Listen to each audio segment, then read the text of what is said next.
जय माता दी। आप सभी भक्तों को हरियाली तीज की ढेर सारी शुभकामनाएं।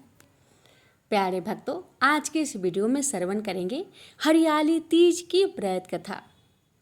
भक्तों, यह व्रत माता पार्वती जी को समर्पित है और विशेष रूप से अखंड सौभाग्य तथा शिव पार्वती जैसे दाम्पत्य सुख की प्राप्ति के लिए रखा जाता है। यह व्रत त्रिलोक वंदिता भगवती माता पार्वती को समर्पित है, जिन्होंने हजारों वर्षों तक कठोर तप कर भगवान शिव को पति रूप में प्राप्त किया। इस व्रत का उद्देश्य है अखंड सौभाग्य की प्राप्ति, पति की लंबी उम्र, दाम्पत्य प्रेम में वृद्धि और जीवन में सुख समृद्धि का आह्वान। शास्त्रों के अनुसार जो स्त्री इस व्रत को श्रद्धा, नियम और सच्चे मन से करती है, उसे माता पार्वती का आशीर्वाद प्राप्त होता है। सौभाग्यवती स्त्रियां इस दिन झूला झूलती है, मेहंदी लगाती है और प्रेम पूर्वक व्रत करती है, जिससे उनके जीवन में हमेशा हरियाली, आनंद और शिव पार्वती जैसा अमर प्रेम बना रहता है।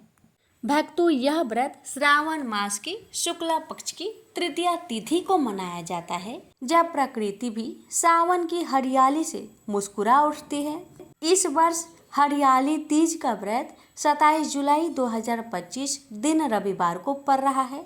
इस दिन पूजन का उत्तम मुहूर्त प्रातः 6:30 से लेकर 8:15 तक रहेगा। इस समय माता पार्वती की पूजा और व्रत कथा का श्रवण अत्यंत पुण्यदायी माना गया है। व्रत विधि: इस दिन प्रातः स्नान करके व्रत का संकल्प ले। माता पार्वती की मूर्ति या चित्र को लाल या पीले वस्त्र में सजाए। उन्हें चूड़ियाँ, मेहंदी, सिंदूर, लाल चुनरी, फल फूल और मिठाइयों का भोग अर्पित करें। फिर व्रत कथा का श्रवण करें और शाम को दीप जलाकर माता की आरती करें। रात्रि में चंद्रमा को अर्घ्य देकर पति का आशीर्वाद लेकर व्रत पूर्ण करें। भक्तों, इस व्रत में अधिकतर महिलाएं निर्जला उपवास करती है। यदि स्वास्थ्य कारणों से फलाहार किया जाए तो केवल फल, दूध, मखाना, साबूदाना, शकरकंदी आदि ले। अनाज, नमक, चाय, लहसुन, प्याज, तामसिक वस्तुएं और झूठ से दूर रहे। भक्तों, अब आइए श्रवण करते हैं हरियाली तीज व्रत की पुण्यदायी, पौराणिक और प्रेरणादायक कथा, जिसमें माता पार्वती जी के अडिग प्रेम, तप और भगवान शिव के पूर्ण मिलन की दिव्य झलक मिलती है। यह कथा केवल एक पौराणिक कथा नहीं, बल्कि स्त्री के धैर्य, भक्ति और शक्ति की प्रतीक है। तो प्रेम से बोलिए जय भोलेनाथ, हर हर महादेव, माता पार्वती की जय, गौरी पुत्र गणेश भगवान जी की जय, शिव परिवार की जय, जय श्री गणेश। जो भी बहन, जो भी माता आज व्रत कर रही हैं, उनसे हमारी निवेदन है कि कमेंट बॉक्स में पार्वती माता की जय अवश्य लिखें। अब आइए सुनते हैं कथा। शिव जी ने पार्वती जी को उनके पूर्व जन्म का याद कराने के लिए हरियाली तीज की कथा सुनाई थी। शिव जी कहते हैं, हे पार्वती, तुमने हिमालय पर मुझे वर के रूप में पाने के लिए घोर तपस्या किया था। अन्न जल सबका त्याग करके पत्ते खाए थे।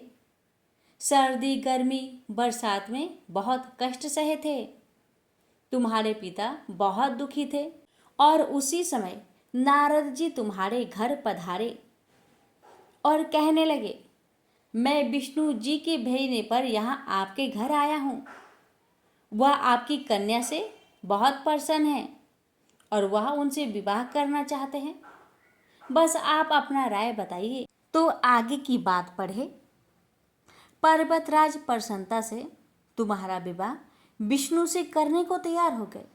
नारद जी ने विष्णु को यह शुभ समाचार सुना दिया, पर जब तुम्हें पता चला तो तुम्हें बड़ा दुख हुआ, क्योंकि तुम मुझे मन से अपना पति मान चुकी थी।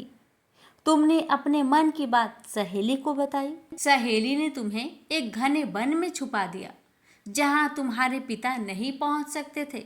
वहाँ तुम तप करने लगी। तुम्हारे लुप्त होने से पिता चिंतित होकर सोचने लगे, यदि इस बीच विष्णु जी बारात लेकर आ गए तो क्या होगा। शिव जी ने आगे पार्वती जी से कहा, तुम्हारे पिता ने तुम्हारी खोज में धरती पाताल एक कर दिया, पर तुम ना मिली। तुम गुफा में रेत से शिवलिंग बनाकर मेरी आराधना में लीन थी। प्रसन्न होकर मैंने मनोकामना पूरी करने का वचन दिया। तुम्हारे पिता खोजते हुए गुफा तक पहुँचे। तुमने बताया कि अधिकांश जीवन शिव जी को पति रूप में पाने के लिए तप में बिताया है। आज तप सफल रहा। शिव जी ने मेरा वरण कर लिया।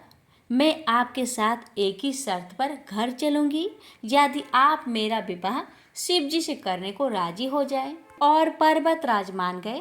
बाद में विधि विधान के साथ हमारा विवाह किया। हे पार्वती, तुमने जो कठोर व्रत किया था उसी के फलस्वरूप हमारा विवाह हो सका। इस व्रत को निष्ठा से करने वाली स्त्री को मैं मनोवांछित फल देता हूँ और उसे तुम जैसा अचल सुहाग का वरदान प्राप्त हो। दक्ष प्रजापति की सभी पुत्रियां गुणवंती थी, फिर भी दक्ष के मन में संतोष नहीं था। वे चाहते थे उनके घर में एक ऐसी पुत्री का जन्म हो जो सर्वशक्ति संपन्न हो एवं सर्व विजयिनी हो। अतः दक्ष एक ऐसी ही पुत्री के लिए तप करने लगा। तप करते करते अधिक दिन बीत गए तो भगवती आद्य ने प्रकट होकर कहा, मैं तुम्हारे तप से प्रसन्न हूँ। तुम किस कारण तप कर रहे हो। दक्ष ने तप करने का कारण बताया तो माँ बोली, मैं स्वयं पुत्री के रूप में तुम्हारे यहाँ जन्म धारण करूंगी। मेरा नाम सती होगा। मैं सती के रूप में जन्म लेकर अपनी लीलाओं का विस्तार करूंगी। फलतः भगवती आद्य ने सती रूप में दक्ष के यहाँ जन्म लिया। सती दक्ष की सभी पुत्रियों में सबसे अलौकिक थी। सती ने बाल्य अवस्था में ही कई ऐसे अलौकिक आश्चर्यचकित करने वाले कार्य कर दिखाए थे जिन्हें देखकर स्वयं दक्ष को भी विस्मय होता था। जब सती विवाह योग हो गई तो दक्ष को उनके लिए वर की चिंता होने लगी। उन्होंने ब्रह्मा जी से इस विषय में परामर्श किया। ब्रह्मा जी ने कहा, सती आद्य के अवतार है। आद्य आदि शक्ति और शिव आदि पुरुष है। अतः सती के विवाह के लिए शिव ही योग और उचित वर है। दक्ष ने ब्रह्मा जी की बात मानकर सती का विवाह भगवान शिव के साथ कर दिया। सती कैलाश में जाकर भगवान शिव के साथ रहने लगे। भगवान शिव दक्ष के दामाद थे, किंतु किसी वजह से दक्ष के हृदय में भगवान शिव के प्रति बैर और विरोध भाव पैदा हो गया। एक बार देवलोक में ब्रह्मा ने धर्म के निरूपण के लिए एक सभा का आयोजन किया था। सभी बड़े बड़े देवता सभा में एकत्र हुए। भगवान शिव भी इस सभा में बैठे थे।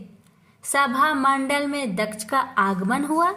दक्ष के आगमन पर सभी देवता उठकर खड़े हो गए, पर भगवान शिव खड़े नहीं हुए। उन्होंने दक्ष को प्रणाम भी नहीं किया।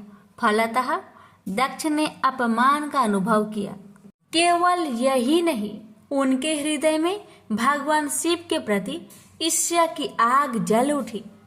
वे उनसे बदला लेने के लिए समय और अवसर की प्रतीक्षा करने लगे। एक बार सती और शिव कैलाश पर्वत पर बैठे हुए परस्पर वार्तालाप कर रहे थे। उसी समय आकाश मार्ग से कई विमान कनखल की ओर जाते हुए दिखाई पड़े। सती ने उन विमानों को देखकर भगवान शिव से पूछा, प्रभु, ये सभी विमान किसके हैं और कहाँ जा रहे हैं। भगवान शंकर ने उत्तर दिया, आपके पिता ने बड़े यज्ञ का आयोजन किया है। समस्त देवता और देवांगनाएं इस विमानों में बैठकर उसी यज्ञ में सम्मिलित होने के लिए जा रहे हैं। इस पर सती ने दूसरा प्रश्न किया, क्या मेरे पिता ने आपको यज्ञ में सम्मिलित होने के लिए नहीं बुलाया? भगवान शंकर ने उत्तर दिया, आपके पिता मुझसे बैर रखते हैं, फिर वो मुझे क्यों बुलाने लगे?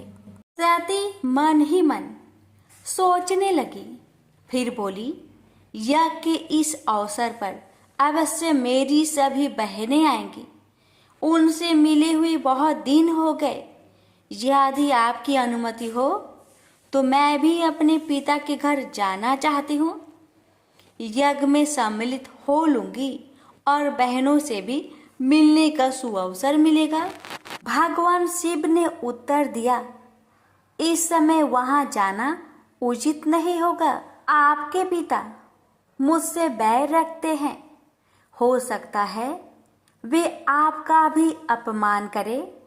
बिना बुलाए किसी के घर जाना उचित नहीं होता है। इस पर सती ने प्रश्न किया, ऐसा क्यों?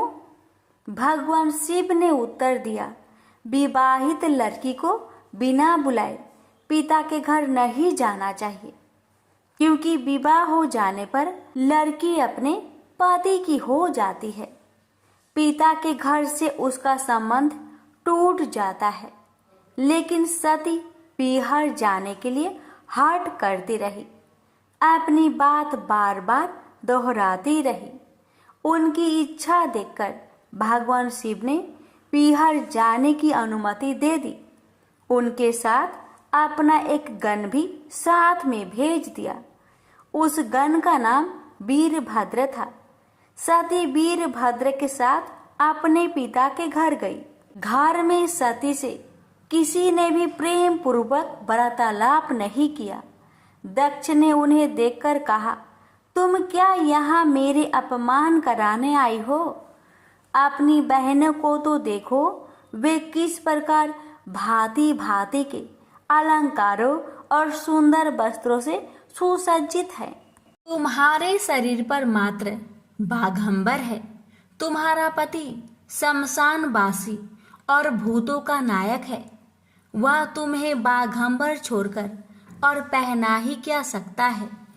दक्ष के कथन से सती के हृदय में पश्चाताप का सागर उमड़ पड़ा। वे सोचने लगी, उन्होंने यहाँ आकर अच्छा नहीं किया। भगवान ठीक ही कह रहे थे, बिना बुलाए पिता के घर में भी नहीं जाना चाहिए। पर अब क्या हो सकता है? अब तो आ ही गई हूँ। पिता के कटु और अपमानजनक शब्द सुनकर भी सती मौन रही।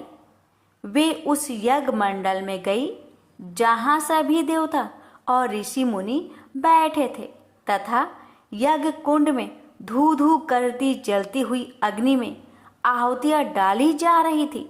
सती ने यज्ञ मंडप में सभी देवताओं के तो भाग देखे, किंतु भगवान शिव का भाग नहीं देखा। वे भगवान शिव का भाग ना देखकर अपने पिता से बोली, पिता श्रेष्ठ, यज्ञ में तो सबके भाग दिखाई पड़ रहे हैं, किंतु कैलाशपति का भाग नहीं है। आपने उनका भाग क्यों नहीं रखा? दक्ष ने गर्व से उत्तर दिया, मैं तुम्हारे पति शिव को देवता नहीं समझता। वह तो भूतों का स्वामी, नग्न रहने वाला और हड्डियों की माला धारण करने वाला है। वह देवताओं की पंक्ति में बैठने योग्य नहीं है। उसे कौन भाग देगा? सती के नेत्र लाल हो उठे। उनका मुखमंडल प्रलय की सूर्य की भांति तेजोदीप्त हो उठा। उन्होंने पीड़ा से तिल मिलाते हुए कहा, ओह, मैं इन शब्दों को कैसे सुन रही हूँ? मुझे धिक्कार है। देवताओं, तुम्हें भी धिक्कार है। तुम भी उन कैलाशपति के लिए इन शब्दों को कैसे सुन रहे हो, जो मंगल के प्रतीक है और जो क्षण मात्र में संपूर्ण सृष्टि को नष्ट करने की शक्ति रखते हैं। वे मेरे स्वामी हैं, नारी के लिए उसका पति ही स्वर्ग होता है। जो नारी अपने पति के लिए अपमानजनक शब्द को सुनती है उसे नरक में जाना पड़ता है। पृथ्वी सुनो, आकाश सुनो और देवताओं तुम भी सुनो। मेरे पिता ने मेरे स्वामी का अपमान किया है। मैं अब एक क्षण भी जीवित रहना नहीं चाहती। सती अपने कथन को समाप्त करती हुई यज्ञ के कुंड में कूद पड़ी। जलती हुई आहुतियों के साथ उनका शरीर भी जलने लगा। यज्ञ मंडप में खलबली पैदा हो गई। हाहाकार मच गया। देवता उठकर खड़े हो गए। वीरभद्र क्रोध से कांप उठे। वे उछल उछल कर यज्ञ का विध्वंस करने लगे। यज्ञ मंडप में भगदड़ मच गई। देवता और ऋषि मुनि भाग खड़े हुए। वीरभद्र ने देखते ही देखते दक्ष का मस्तक काट कर फेंक दिया। समाचार भगवान शिव के कानों में भी पड़ा। वे प्रचंड आंधी की भांति कनखल जा पहुंचे। सती के जले हुए शरीर को देखकर भगवान शिव ने अपने आप को भूल गए। सती के प्रेम और उनकी भक्ति ने शंकर के मन को व्याकुल कर दिया। उन शंकर के मन को व्याकुल कर दिया जिन्होंने काम पर भी विजय प्राप्त की थी और जो सारी सृष्टि को नष्ट करने की क्षमता रखते थे। वे सती के प्रेम में खो गए, बेसुध हो गए। भगवान शिव ने उन्मत्त की भांति सती के जले हुए शरीर को कंधे पर रख लिया। वे सभी दिशाओं में भ्रमण करने लगे। शिव और सती के इस अलौकिक प्रेम को देखकर पृथ्वी रुक गई, हवा रुक गई, जल का प्रवाह ठहर गया और रुक गई। देवताओं की सांसें, सृष्टि व्याकुल हो उठी। सृष्टि के प्राणी पुकारने लगे, त्राहि माम, त्राहि माम। भयंकर संकट उपस्थित देखकर सृष्टि के पालक भगवान विष्णु आगे बढ़े। वे भगवान शिव की बेसुधी में अपने चक्र से सती के एक एक अंग को काट काट कर गिराने लगे। धरती पर 51 स्थानों में सती के अंग कट कट कर गिरे। जब सती के सारे अंग कट कर गिर गए तो भगवान शिव पुनः अपने आप में आए। जब वे अपने आप में आए तो पुनः सृष्टि के सारे कार्य चलने लगे। धरती पर जिन 51 स्थानों में सती के अंग कट कट कर गिरे थे वे ही स्थान आज शक्तिपीठ माने जाते हैं। आज भी उन स्थानों में सती का पूजन होता है, उपासना होती है। धन्य था शिव और सती का प्रेम। शिव और सती के प्रेम में उन्हें अमर और वंदनीय बना दिया। प्रेम से बोलिए सती मैया की जय। सुनेंगे माँ पार्वती के रूप में जन्म की कथा। बाद में सती की विरह में शंकर जी दयनीय दशा हो गई। वे हर पल सती का ही ध्यान करते रहते और उन्हीं ही चर्चा में व्यस्त रहते। उधर सती ने भी शरीर का त्याग करते समय संकल्प किया था कि मैं राजा हिमालय के यहाँ जन्म लेकर शंकर जी की अर्धांगिनी बनूं। अब जगदम्बा का संकल्प व्यर्थ होने से तो रहा। वे उचित समय पर राजा हिमालय की पत्नी मेनका के गर्भ में प्रविष्ट होकर उनकी कोख में से प्रकट हुई। पर्वतराज की पुत्री होने के कारण वे पार्वती कहलाई। जब पार्वती बड़ी होकर सयानी हुई तो उनके माता पिता को अच्छा वर तलाश करने की चिंता सताने लगी। एक दिन अचानक देव ऋषि नारद राजा हिमालय के महल में आ पहुंचे और पार्वती को देख कहने लगे कि इसका विवाह शंकर जी के साथ होना चाहिए और वे ही सभी दृष्टि से इसके योग हैं। पार्वती के माता पिता के आनंद का यह जानकर ठिकाना ना रहा कि साक्षात जगत माता सती ही उनके यहाँ प्रकट हुई है। वे मन ही मन भाग्य को सहराने लगे।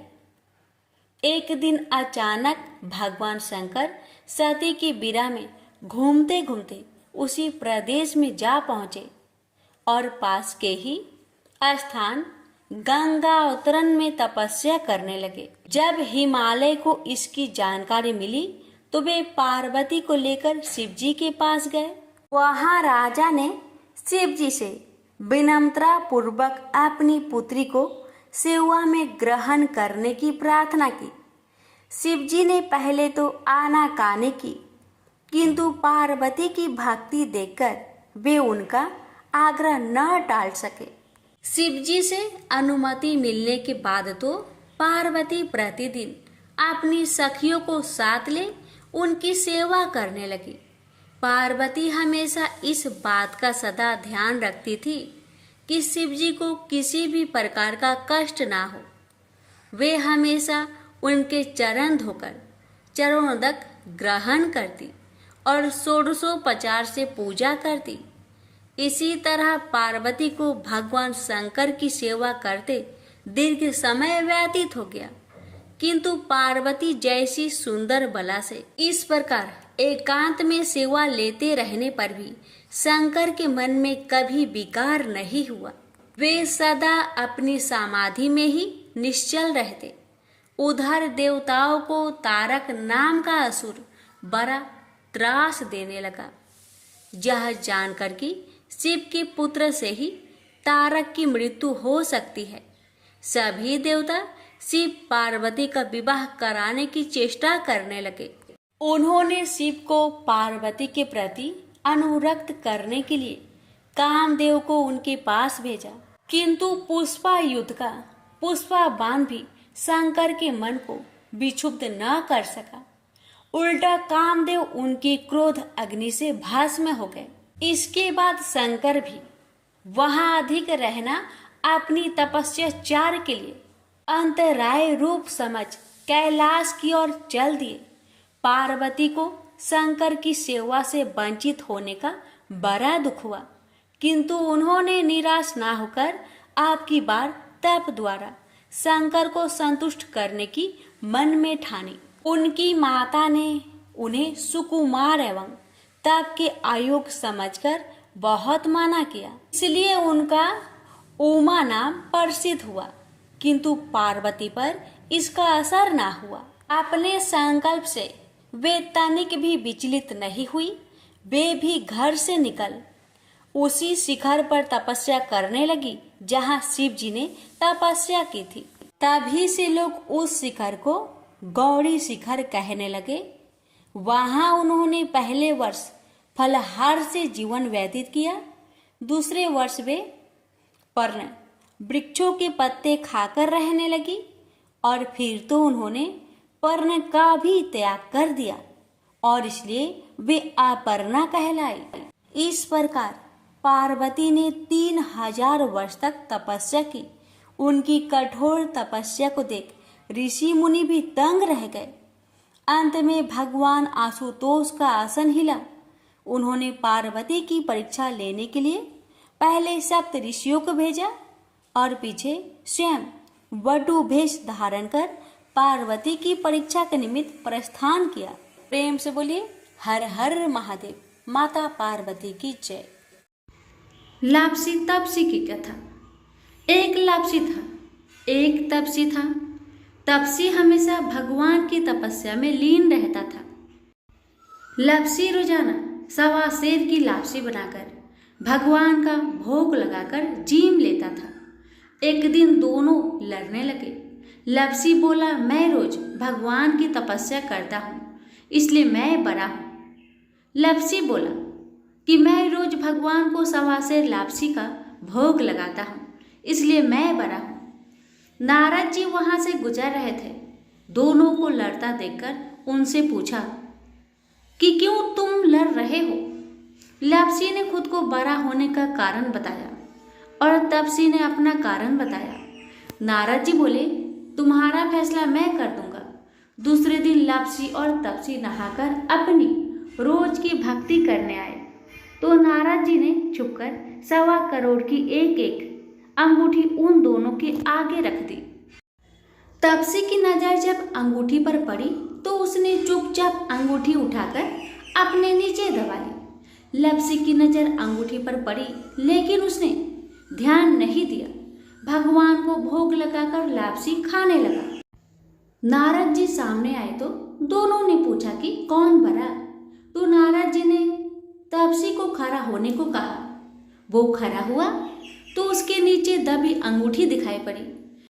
नारद जी ने तपसी से कहा, तपस्या करने के बाद भी तुम्हारी चोरी करने की आदत नहीं गई, इसलिए लापसी बना है और तुम्हें तुम्हारी तपस्या का कोई भी फल नहीं मिलेगा। तपसी शर्मिंदा होकर माफी मांगने लगा। उसने नारद जी से पूछा, मुझे मेरी तपस्या का फल कैसे मिलेगा? नारद जी ने कहा, यदि कोई गाय और कुत्ते की रोटी नहीं बनाएगा तो फल तुझे मिलेगा। यदि कोई ब्राह्मण को भोजन करवाकर दक्षिणा नहीं देगा तो फल तुझे मिलेगा। यदि कोई साड़ी के साथ ब्लाउज नहीं देगा तो फल तुझे मिलेगा। यदि कोई दिए से दिया जलाएगा तो फल तुझे मिलेगा। यदि कोई सारी कहानी सुने लेकिन तुम्हारी कहानी नहीं सुने तो फल तुझे मिलेगा। उसी दिन से हर व्रत कथा कहानी के साथ लापसी तपसी की कहानी भी सुनी और कही जाती है। प्रेम से बोलिए लक्ष्मी नारायण की जय।